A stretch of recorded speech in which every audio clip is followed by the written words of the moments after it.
अस्सलाम वालेकुम। एक नए वीलॉग के साथ तैयब बलोच आपकी खिदमत में हाजिर है। आज जो है वो शहर इक़्तिदार में बहुत ज़्यादा ख़बरें हैं, लेकिन सबसे बड़ी ख़बर जो है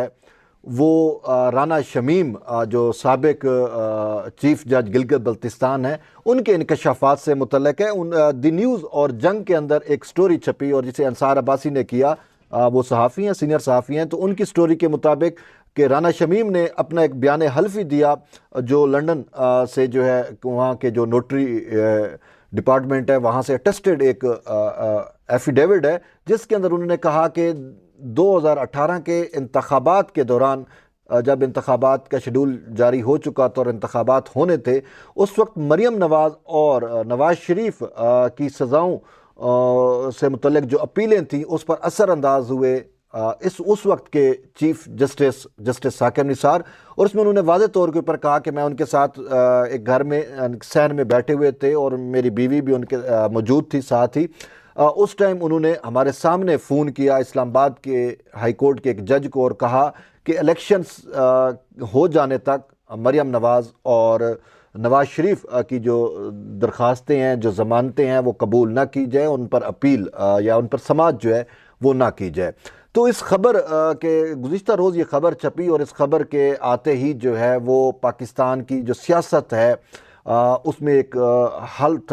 मतलब आप समझ लें कि उसने एक भूचाल सा बर्पा कर दिया, क्योंकि अब उसके फॉलो अप स्टोरीज़ हो रही हैं। कोई चीफ जस्टिस साकिब निसार से बात कर रहा है, कोई राना शमीम से बात कर रहा है और साकिब निसार से पूछ रहे हैं कि जी आप पे जो राना शमीम ने इल्ज़ामात लगाए उसमें कितनी हकीकत है। और राना शमीम जो है वो ये कह रहे हैं कि जो मैं कह रहा हूँ वो बिल्कुल सच है, इस वजह से मैंने अंडरटेकिंग दी है। और इसके साथ साथ इसका जो एक फॉलो अप के तौर पर एक और बड़ा इवेंट हुआ वो ये हुआ कि इस्लामाबाद हाई कोर्ट ने जो है वो इस स्टोरी के ऊपर तौहीन अदालत की कार्रवाई शुरू करने का फ़ैसला किया है और जस्टिस अतर मिनल्ला की कोर्ट से जो है वो नोटिस भी जारी किए जा चुके हैं और इनमें अंसार अब्बासी को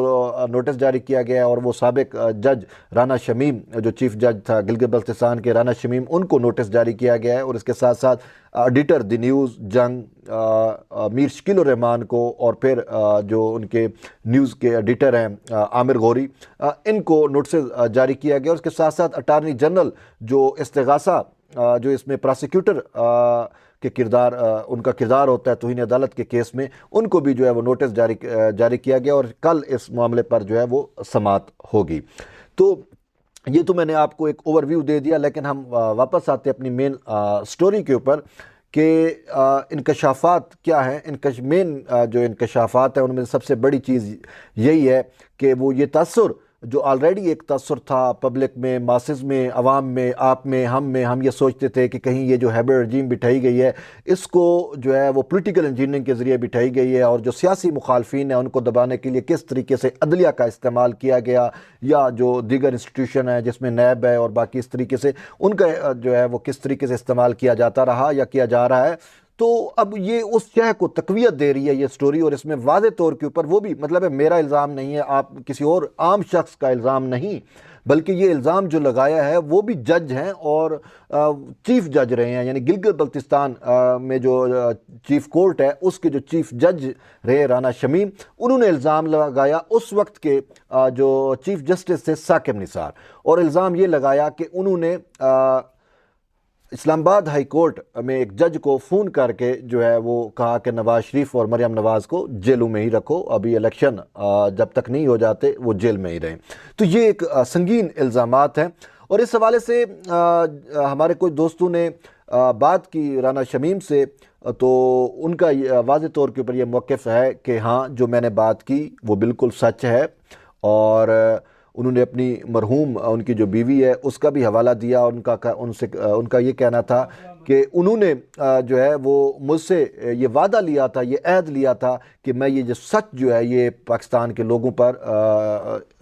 जो है ये हकीकत खोलूँ। और इस वजह से उन्होंने कहा मुनासिब वक्त है क्योंकि मैं अपने दिल के अंदर अपने ज़मीर पे मज़ीद बोझ नहीं रख सकता। तो इसी वजह से भाई लंदन में मैं मौजूद था तो वहाँ पे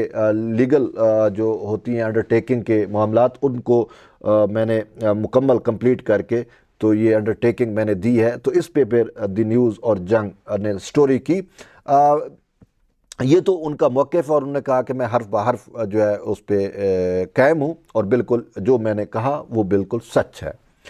अब दूसरी तरफ आते हैं साकिब निसार। क्या कहते हैं चीफ जस्टिस से साकिब निसार 2018 के दौरान, और जब ये पूरे मामलात हो रहे थे, जब इलेक्शन हो रहे थे, तो साकिब निसार ने वाज़े तौर के ऊपर अपना ये मौक़िफ़ अपनाया कि मैं राना शमीम को कुछ ज़्यादा उसके साथ मेरी इतनी अंडरस्टैंडिंग नहीं है कि मैं सैन में बैठ के जो है उनके साथ चाय पीता रहूँ। उन्होंने कहा मैंने कभी उनके साथ चाय नहीं पी कि सैन में बैठ के।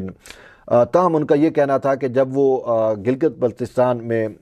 चीफ जज थे, तो मेरा गिलगित बल्तिस्तान जाना हुआ, तो उस टाइम उन्होंने मुझे खाने की दावत दी, और उसके साथ साथ उन्होंने कहा कि बाद में उनकी जब बेगम का इंतकाल हुआ तब भी मेरी बात हुई, तो उन्होंने मुझसे ये शिकवा किया कि आपकी अदालत में ऑब्जर्वेशन की वजह से मुझे एक्सटेंशन मिल रही थी, लेकिन अब आपकी ऑब्जर्वेशन की वजह से मेरी तोसी जो है वो मुतासर हुई है और मुझे एक्सटेंशन जो है वो नहीं मिली, ये कहना था। तो इस पे साकिब निसार ने कहा हो सकता है कि शायद उन्होंने ये अपनी इस रंजिश का जो है वो बदला मुझसे लिया हो। ताहम उन्होंने ये भी कहा कि जब वो जज थे तो उनकी कुछ डिसीजन ऐसे थे, फैसले ऐसे थे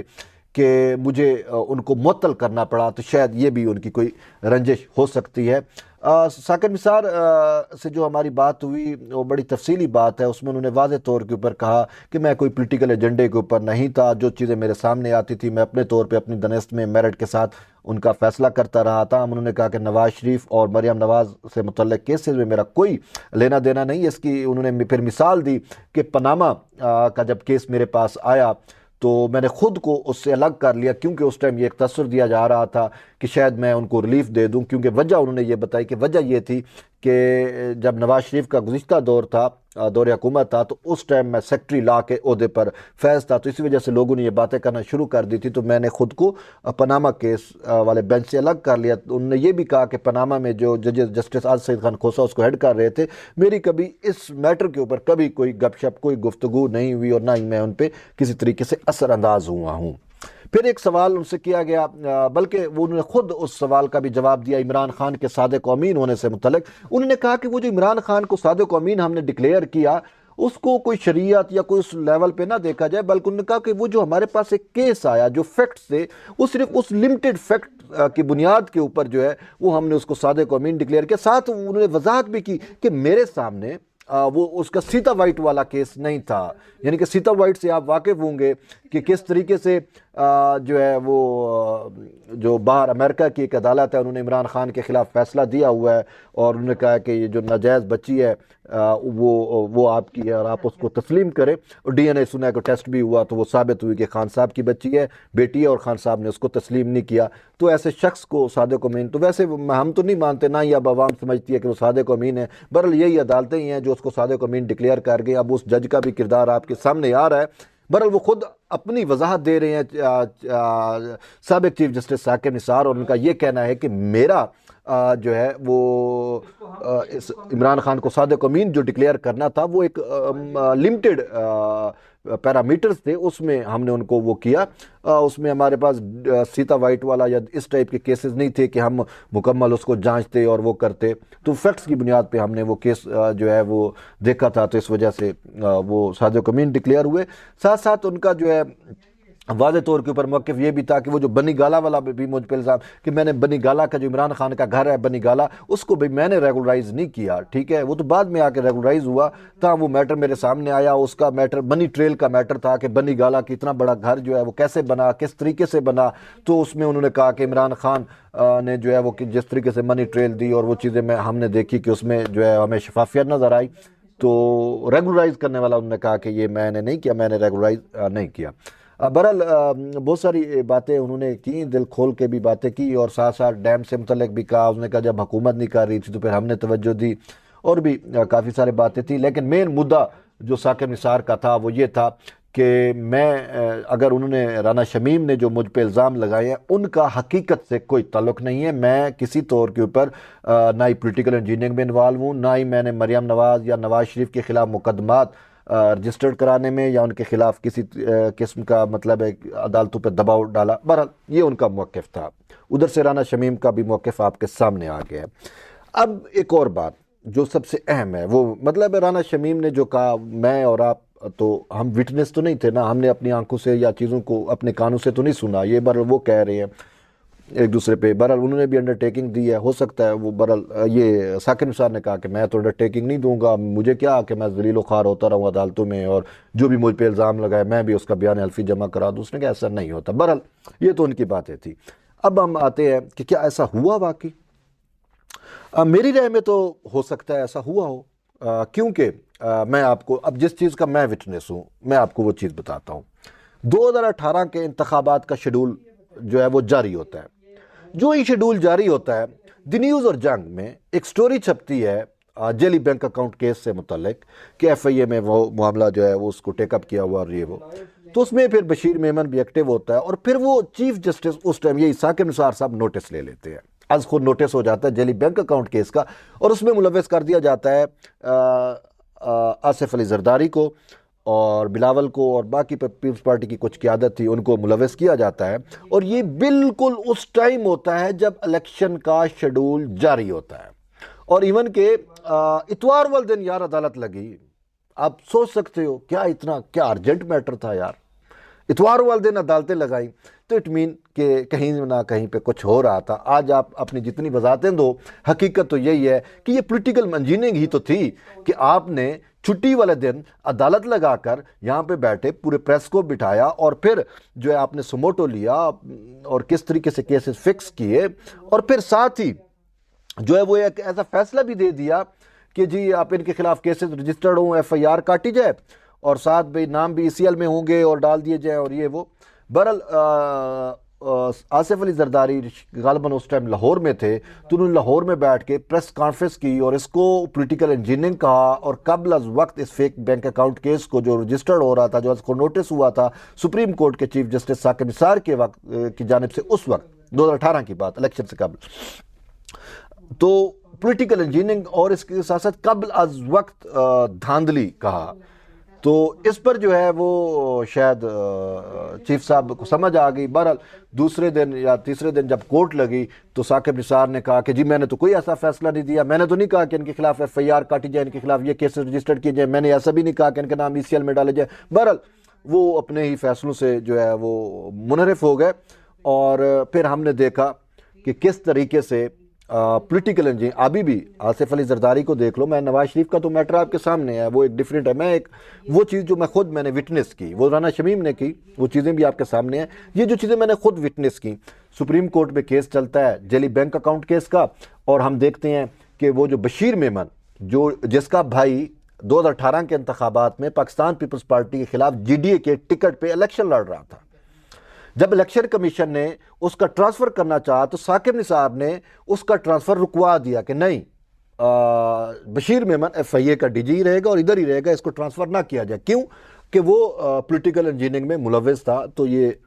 होता क्या था कि जब फेक बैंक अकाउंट का केस लगता तो समाअत होने से पहले बशीर मेमन साहब, जिन्हें बाद में गैरत आई और वो कहते हैं जी वो मैंने इस वजह से इस्तीफ़ा दिया अपनी नौकरी से और इस वजह से कि मुझ पे प्रेशर था कि जी नवाज शरीफ के ख़िलाफ़ केसेस बनाओ। और यार तुझे नवाज शरीफ के ख़िलाफ़ केसेस बनाने पे तेरा ज़मीर जागता है, तो जब जरदारी के ख़िलाफ़ तूने केसेस बनाए उस टाइम तेरा ज़मीर कहाँ पे था? क्या उस टाइम तुझे मलामत नहीं हुई? आज बहरहाल ये बशीर मेमन तो हम भी समझते हैं कि किस टाइप का इंसान है। तो बहरहाल मैं कहने जो बात कह रहा था कि यही Bashir Memon fake bank account case की समाअत से पहले आता, जाके चैम्बर में साकिब निसार से मिलता, उसको सारी ब्रीफ करता, फिर वो कोर्ट में इसकी समाअत होती और फिर उसमें वो जो ऑर्डर चाहता वो ऑर्डर उनसे ले लेता और उसके बाद में जाके फिर वो होता। और उसमें जो बज़ाहिर डॉक्यूमेंटेड जो चीज़ें वो कोई करोड़ों का मामला था, लेकिन उसको पता नहीं कितने अरबों का मामला बना के भेजा गया, बनाया गया। और आज आपने देखा कि उसी केस के चक्कर में, ठीक है, उसी केस के चक्कर में आसिफ अली जरदारी ने बाकी जो उन्होंने जेलें काटी जो पॉलिटिकल इंजीनियरिंग के तौर पे जो भी वो नहीं, मैं सिर्फ ये साकिब निसार के दौर की बात कर रहा हूँ, माजी को अभी हम नहीं छेड़ रहे। वो जो पॉलिटिकल इंजीनियरिंग के तौर पे उन्होंने जेल काटी, यानी कि 6 माह, तो आपने देखा कि नैब ने उनको किस तरीके से अपनी कस्टडी में रखा और जिसकी वजह से chairman Pakistan Peoples Party Bilawal Bhutto को जरदारी का ये भी बयान सामने आया कि आसिफ अली जरदारी को जो है वो मारने की कोशिश की जा रही है। और फिर नैब की हिरासत के अंदर उनको मेडिकल फैसिलिटीज़ भी प्रोवाइड नहीं की गई। ठीक है। वही नवाज शरीफ जिसकी आप बात कर रहे हैं, तो उसकी क्लच प्लेटें तो ख़राब हो गई, वो आपके सामने। उसको किस तरीके से रियासत ने और इन्हीं अदलिया ने बाहर भेज दिया मेडिकल ग्राउंड्स पे। और एक मेडिकल ग्राउंड्स पे जरदारी का भी केस था, वो आपके सामने था कि किस तरीके से वो खुद, जब आसिफ अली जरदारी ने गिरफ्तारी दी, अगर आप वो मेमोराइज कर सकें वो फुटेज वीडियो, तो उनके जो बेटे और उनकी बेटी है उन्होंने खुद नैब के हवाले किया और वो अपनी टांग चल के गए। बाद में आपने देखा कि वो किस तरीके से जब नैब की हिरासत से बाहर गए तो कराची ज़िया हॉस्पिटल में जब दाखिल हुए तो स्ट्रेचर पे थे, ठीक है। तो वाकई नैब ने उनको मारने की भी कोशिश की, और ये मैं नहीं कह रहा, ये खुद उनके बेटे बिलावल भुट्टो जरदारी ने ये बात की है। बहरहाल कहने का ये है कि उनके खिलाफ जो केस बना वो पॉलिटिकल इंजीनियरिंग का केस था। तो अब ये चीज़ मैं आपको बताऊं कि 2018 के इंतखाबात से कबल या उस वक्त जो ये मामलात थे, तो एक हाइब्रिड रजीम को पाकिस्तान पर मुसल्लत करने के लिए उस टाइम का चीफ जस्टिस भी इस्तेमाल हुआ, और उसके साथ साथ जो नैब है वो भी इस्तेमाल हुई, FIA भी इस्तेमाल हुई, और शायद अभी तक तो इस्तेमाल होते रहे हैं। और कि उन्होंने अपने जो पॉलिटिकल अपोनेंट्स थे, जिसे हम इस हाइब्रिड वार के अंदर एक टर्म होती है लॉफेयर, ठीक है। हाइब्रिड वार है ना, हमें ये एस्टेब्लिशमेंट वाले जी और PTI वाले हाइब्रिड वार हाइब्रिड वार हाइब्रिड वार, भाई मैं आपको बताता हूँ हाइब्रिड वार क्या है। इसमें एक टर्म है लॉफेयर। अब लॉफेयर क्या होता है? लॉफेयर ये होता है कि आपके जितने भी सियासी मुखालिफ होते हैं उनको आप अदलिया के ज़रिए, कानून के ज़रिए, इदारों के ज़रिए दबाते हो, झूठे केसेस बना के, यानी कि कानून का खौफ दिलाकर, ठीक है। आप उनको दबाते हो, अपोनेंट्स को उनकी आवाज़ बंद करते हो, ठीक है। और इसी तरीके से आपने देखा कि नवाज शरीफ और आसिफ अली जरदारी के खिलाफ जब केसेस थे तो किस तरीके से कौमी मीडिया को भी जो है वो कर दिया गया कि खबरदार जी, अब ये इनके खिलाफ केसेस चल रहे हैं, अब जी ये मुजरिम बन चुके हैं जी, ये हो चुके हैं, अब इनके बयानात, इनके इंटरव्यू कोई भी TV चैनल जो है वो नशर नहीं करेगा, ठीक है। तो अब ये लॉफेयर नाफिज हुई इस हाइब्रिड वार के अंदर और इस हाइब्रिड रजीम को तख्त पर बिठाने के लिए। और हमने देखा कि अब 3 साल का अरसा गुजर गया, किस तरीके से नैब इस्तेमाल होती रही इमरान खान उसके सियासी मुखालफिन के खिलाफ। देखें जी, करप्शन करप्शन करप्शन की बात हमने बहुत सुन ली, ठीक है, लेकिन वक्त ने बताया कि सबसे ज्यादा करप्शन इन 3 सालों में हुई, ठीक है। इस सादिक अमीन, जिसे साकिब निसार ने सादिक अमीन डिक्लेयर किया था, और फिर कहता है जी सीता वाइट वाला मामला मेरे सामने नहीं था। ओ भाई, तू अक्ल का अंधा था, तुझे नहीं पता था कि एक महामुनाफिक शख्स, एक काजिब शख्स, जब आप उसको सादिक अमीन, हमें पता है, हम कोर्ट रिपोर्टर हैं, और जब ये सादिक अमीन की बात सुप्रीम कोर्ट के अंदर जब ये केस चल रहा था तो बाकायदा शरई तौर पे ये नुकात डिस्कस हुए कि कौन सादिक अमीन हो सकता है, और बाकायदा सुप्रीम कोर्ट के अंदर ये चीज़ें सामने आई कि सिर्फ सादिक अमीन की ज़ात जो है वो पैगंबर की ज़ात हो सकती है और कोई शख्स नहीं हो सकता। इसके बावजूद इन लोगों ने जो है उसको सादिक अमीन बनाया, और उस सादिक अमीन ने आज पाकिस्तान के का जो हशर नशर किया है ना, वो आपके सामने है। जब आप चीनी लेने जाते हो, जब आप पेट्रोल डलवाते हो, तो शायद आप 5, 7, 10 गालियां उसको देते होगे, और उसको लाने वालों को भी देते होगे, ठीक है। वो लाने वाले भी एक्सपोज हो गए ना, आपके सामने है कि किस तरीके से पॉलिटिकल इंजीनियरिंग हुई। वो साकिब निसार वाली बात आपके सामने आ गई। नैब वाला मामला आपने खुद देखा कि वो नैब, सर तपाऊ वाला नैब जो है उसको बाकी मामला तो नज़र नहीं आते, ठीक है। यानी कि इमरान खान का हेलीकॉप्टर का केस था, बहुत सारे उसके केसेस आपके सामने हैं, और उसकी पूरी पाकिस्तान तहरीक इंसाफ में जितने भी लोग बैठे हैं वो तो सारे माफिया हैं। उनके खिलाफ देखो, चीनी का स्कैंडल है, और आटे का स्कैंडल है, ठीक है, अद्वियात का स्कैंडल है, और इसी इवन के ये गैस की कीमतें जो बढ़ाई थी एकदम, उनका स्कैंडल है। अद्वियात 900% तक उसकी कीमतें बढ़ी, बहुत सारी चीज़ें हैं, वो तो नैब को नज़र नहीं आती, खामोश है, ठीक है। और बाकी चीज़ें, बहरहाल कहने का मतलब ये है कि वो जो राना शमीम ने जो बात की वो तो उसका मौक़िफ़ था, लेकिन मैंने आपको उस वक्त के हालात का तज्ज़िया करके बताया कि वाकई उसकी बात में हमें वज़न लगता है कि ऐसा हुआ होगा, ठीक है। और मैं तो बहुत ज़्यादा श्योर हूँ, क्योंकि मैंने जो आपको मिसाल दी फेक बैंक अकाउंट केस की, और अगर वो आसिफ अली जरदारी या पीपल्स पार्टी के खिलाफ ऐसा कर सकते हैं तो वह नॉट वो PMLN के खिलाफ क्यों नहीं कर रहे? PMLN के खिलाफ भी किया, मतलब ये 2 बड़ी पॉलिटिकल फोर्सेज है ना, इन दोनों के खिलाफ पॉलिटिकल इंजीनियरिंग हुई, और इनके खिलाफ केसेस बने, झूठे केसेस बने, और इनको सजाएं भी हुई, बहुत सारे मामलात भी चले। सिर्फ मकसद क्या था कि जिसको अदालती सादिक अमीन इन्होंने बनाया उसको तख्त पे बिठाया जाए, और उन्होंने तख्त पे भी बिठाया, लेकिन तख्त पे बैठ के उसने गंद कर दिया, तो अब ये सारे मुंह छुपाते फिर रहे हैं। ठीक है, तो बहरहाल ये चीज़ें थी जो मैंने आपको डिस्कस की। आपकी फ़ीडबैक का वक्त काफ़ी हो गया, तो आपकी फ़ीडबैक का इंतज़ार रहेगा, और जुड़े रहिए तैयब बलोच के साथ। इंशाल्लाह हम दोबारा एक नए वीलॉग और नए टॉपिक के साथ आपकी खिदमत में हाजिर होंगे। तब तक के लिए इजाज़त दें। अल्लाह हाफ़िज़।